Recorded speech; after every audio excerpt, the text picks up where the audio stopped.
যুদ্ধবিরতি কার্যকর হওয়ার আগ মুহূর্তেও সর্বশক্তি দিয়ে পাল্টাপাল্টি হামলা চালিয়েছে ইরান ও ইসরায়েল। এ যেন লড়াই শেষ হওয়ার আগেই পেশি শক্তি প্রদর্শনের প্রতিযোগিতায় নেমেছিল মধ্যপ্রাচ্যের অন্যতম দুই পরাশক্তি। যুদ্ধবিরতি কার্যকর হওয়ার প্রায় কয়েক ঘন্টা আগে নিজেদের সর্বস্ব দিয়ে পাল্টাপাল্টি হামলা চালিয়েছে ইরান ও ইসরায়েল। এতে প্রায় দুই পক্ষই ব্যাপকভাবে ক্ষতিগ্রস্ত হয়েছে।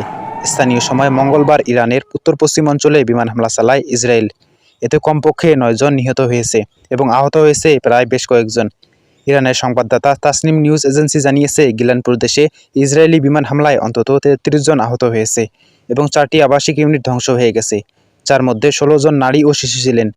এছাড়া হামলায় আশেপাশের বাড়িগুলোও ব্যাপকভাবে ক্ষতিগ্রস্ত হয়েছে। তবে থেমে থাকেনি ইরানও। শেষ সময়ে নিজেদের সর্বোচ্চ শক্তি দিয়ে ক্ষেপণাস্ত্র হামলা চালায় ইরান।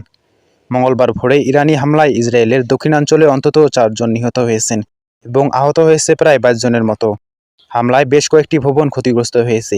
এদিকে ইসরায়েলের প্রতিরক্ষা বাহিনী IDF জানিয়েছে, ইরানের ক্ষেপণাস্ত্রের ভয়ে আবারও আশ্রয়কেন্দ্রে দৌড়াচ্ছে ইসরায়েলিরা, কারণ ইরান থেকে নতুন করে ক্ষেপণাস্ত্র ছোড়া হয়েছে।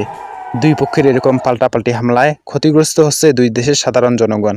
সর্বশেষ পরিস্থিতি অনুযায়ী ট্রাম্পের যুদ্ধবিরতির ঘোষণা কতটা সফল হবে তা নিয়ে উঠেছে নানান প্রশ্ন।